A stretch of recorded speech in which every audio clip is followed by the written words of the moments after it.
ప్రభుత్వానికి వాడాలని చెప్తున్నాము. దీనివల్ల 30 కోట్ల రూపాయల వరకు రెవెన్యూ జనరేట్ అవుతుంది. 10,000 కోట్లు ఆల్రెడీ మార్టిగేజ్ లో ఉందండి ఐసిఐసిఐ బ్యాంక్ లో మాకున్న ఇన్ఫర్మేషన్.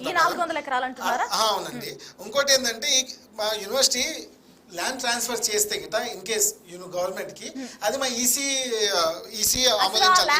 యూనివర్సిటీ ఎగ్జిక్యూటివ్ లేదు, అదే ప్రాబ్లం. మీరు స్టార్టింగ్ లోనే చేయించుకోవాల్సింది, చేయించుకోకపోవడం వల్ల ఈ ప్రాబ్లమ్స్ అన్ని. అదే చెప్తున్నాం మేడం. మనం ఏమనుకున్నాం అంటే ఇందిరాగాంధీ లాంటి ప్రధానమంత్రి అదే ఇచ్చారు, కాంగ్రెస్ వాళ్ళ నాయకులందరూ దానికి కట్టుబడి ఉంటారు, ఇందిరాగాంధీ గారిని ఎంతో గొప్పతనంగా చూస్తారు, ఎంతో పెద్ద లీడర్ గా విజనరీగా చూస్తారు, అట్లాంటి నాయకురాలు ఉంటారనేసి మన ఫస్ట్ అంత వాల్యూ ఉంటుంది అనుకునే మేము నమ్మినామండి.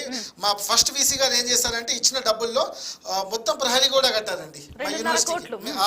దానికి major part of the fund was utilised to ensure that the boundary wall was built so that మా భూమి మా దగ్గరనే ఉంటుందండి. మ్యూటేషన్ జరగలేదు. నాకు తెలిసి హెచ్సి యూనివర్సిటీ అభివృద్ధిలో అదొక కీలకమైన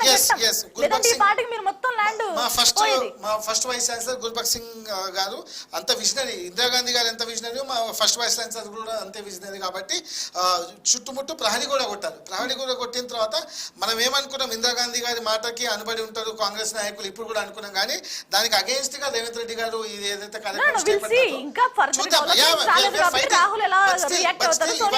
పరిస్థితి భయప్రాంతంలో.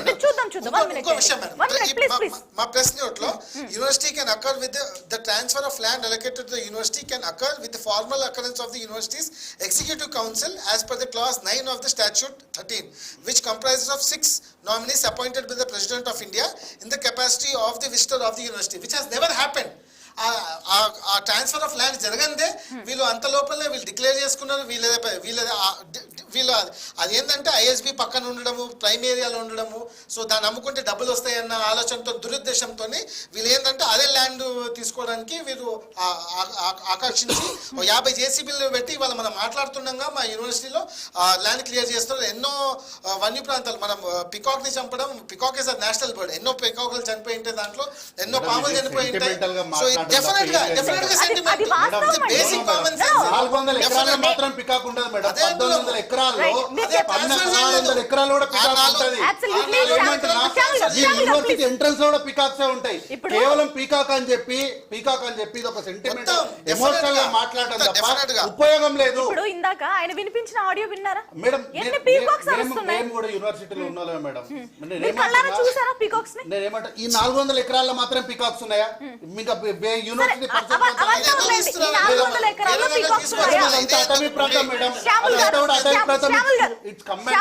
వెరీ క్లియర్ గా ఆన్సర్ చేయండి. ఈ 400 ఎకరాల్లో జీవ వైవిధ్యం ఉందా లేదా? ప్లీజ్ మార్క్ చేసి ఇక్కడ మాత్రమే ఉంటదని ఏం లేదు. ఇక్కడ ఈ ప్రాంతం నుంచి ఆ ప్రాంతం, ఆ ప్రాంతం నుంచి ఈ ప్రాంతం కూడా రావడానికి అక్కడ మూమెంట్ ఉన్నది. అది మూమెంట్ ఉన్నది. ఆ రోజు రోడ్డు యూనివర్సిటీ మధ్యలో నుంచి రోడ్డు వేస్తే ఏం మాట్లాడాలి? ఈ రోజు అభివృద్ధి కోసము దాన్ని 30,000 కోట్లకు పై ఆదాయం వస్తున్నప్పుడు మీరు ఏం చేయాలి మేడం?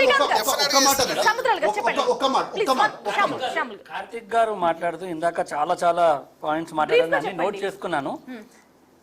నేను అమ్మడం లేదండి, మా ప్రభుత్వం అమ్మడం లేదు అని అంటున్నారు. కానీ టీజీఐఐసి ద్వారా వీళ్ళు 10,000 కోట్ల రూపాయల సృష్టించాలనే ఆలోచనలో వీళ్ళు ఉన్నారు. అది అబద్ధం, అమ్మాలనే వీళ్ళు డిసైడ్ అయినారు. ఎకరం 100 కోట్లు అమ్మినారు కోకాపేటలో అని అన్నారు. వీళ్ళు మా ప్రభుత్వాన్ని నిందిస్తున్నారు. కానీ వాస్తవం 100%. కానీ మీరు ఒకటి గమనించండి, ఆనాడు ఉన్న రియల్ ఎస్టేట్ వ్యాపారం ఏ విధంగా ఉంది, దాని వల్ల అది ప్రైవేట్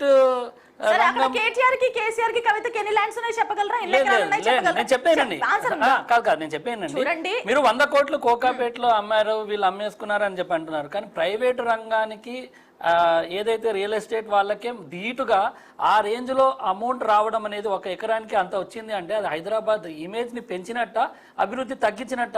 ఆ ఒక్క 100 కోట్ల ఎకరం వచ్చిన రేటు వల్ల హైదరాబాద్ చుట్టుపక్కల మొత్తం భారీ ఎత్తున రియల్ ఎస్టేట్ అనేది పెరిగింది.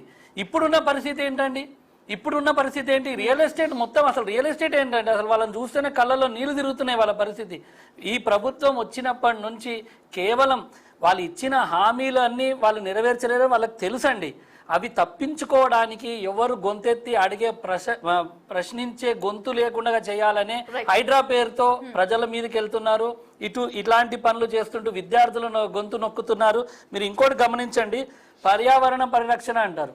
మరి ఈయన పర్యావరణ ప్రేమికుడు అంటారు కదా, కానీ ఎక్కడండి? ఇప్పుడు మా కేసీఆర్ గారిని చూడండి. మా కేసీఆర్ గారు ఎలాంటి నిర్ణయాలు తీసుకున్నా దానికి చాలా పెద్ద ఆలోచన ఉంటుంది. హరితహారం అనే ఒక గొప్ప కార్యక్రమంతో అటవీ ప్రాంతాన్ని పెంచిన కార్యక్రమం జరిగిందండి. అసెంబ్లీ సరిగా ఫాలో అవుతున్నట్టు లేరు. ఎన్ని మొక్కలు తీసేమని లేదండి అటవీ ప్రాంతం పెరిగిందండి. మొత్తం పాలిటిక్స్ అవుతుందండి. బీఆర్ఎస్ కూడా ఇన్వాల్వ్ అయ్యింది శ్రీచరణ్ గారు. బీఆర్ఎస్ వాళ్ళు కాంగ్రెస్ అంటే వీళ్ళు విమర్శించడానికి నేను జవాబు చెప్తున్నానండి. వీళ్ళు విమర్శించడానికి మేము జవాబు చెప్తున్నాం. హరితహారం పేరుతో మేము ఎన్నో మొక్కలు నాటి అటవీ ప్రాంతం కూడా పెరిగిందండి. మీరు కనుక్కోండి, కావాలంటే తెలుసుకోండి. రాహుల్ గాంధీ గారు వచ్చారు, స్టూడెంట్స్ కి అక్కడ మాట ఇవ్వడం జరిగింది రీసెంట్లీగా. కానీ మరి ఇప్పుడు ఎందుకండి మౌనం పాటిస్తున్నారు? ఎందుకు? వాళ్ళ పార్టీ అనేనా? అది కూడా ఒకటి ఆలోచించండి. 15 నెలలండి ఇప్పటి వరకు జరిగింది. కేవలం 15 నెలల్లో 1,50,000 కోట్ల అప్పు చేశారండి. మళ్ళీ ఇప్పుడు ఈ భూములు కూడా అమ్ముతున్నారండి. ఏం చేస్తున్నారు? ఈ డబ్బులంతా ఎక్కడ పోతుంది? పోనీ వీళ్ళు ఇచ్చిన హామీలన్నీ ప్రతిదీ నిలబెట్టుకున్నారా అండి? లేదు. అందులో ఒకే ఒక్కటి ఉచిత బస్సు. లేదండి. అంటే మీరు ఇక్కడ మాట్లాడేటప్పుడు డిబేట్ లో పార్టీని నిందించారు. మీరు గమనించండి. మాట్లాడేటప్పుడు 1,53,000 మీ అప్పులు తీర్చడానికి లేదండి అవన్నీ తప్పించుకునే ఆలోచనలే తప్ప. 15 నెలల్లో 1,50,000 కోట్లు అప్పు చేశారండి. మరి ఎక్కడ ఏది కూడా న్యాయం చేయలేకపోయారు కదా ప్రజలకి. ఇచ్చిన హామీల్లో ఏది నిలబెట్టుకోలేకపోయినారు. స్టూడెంట్ వైపే పోరాటం చేయబోతున్నారా? 100% స్టూడెంట్స్ మీద అంత ఘోరంగా అంత అవమానకరంగా మీరు ప్రవర్తించద్దు.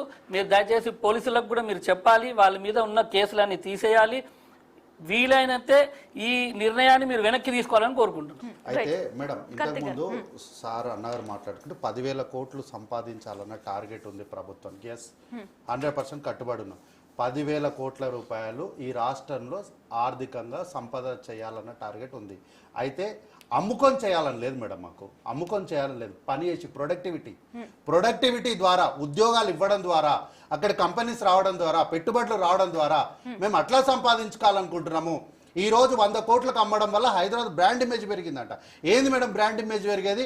ఒక్కొక్క చోట 40-50 ఫ్లోర్లకు ఎడాపడ పర్మిషన్లు ఇస్తే ఈరోజు ఎక్కడ లేని ప్రాబ్లమ్స్ అన్ని మన దగ్గరనే ఉన్నాయి. అయితే ఆ చర్చలకు పోకుండా నేను ఈరోజు మాట్లాడుతున్నా మేడం.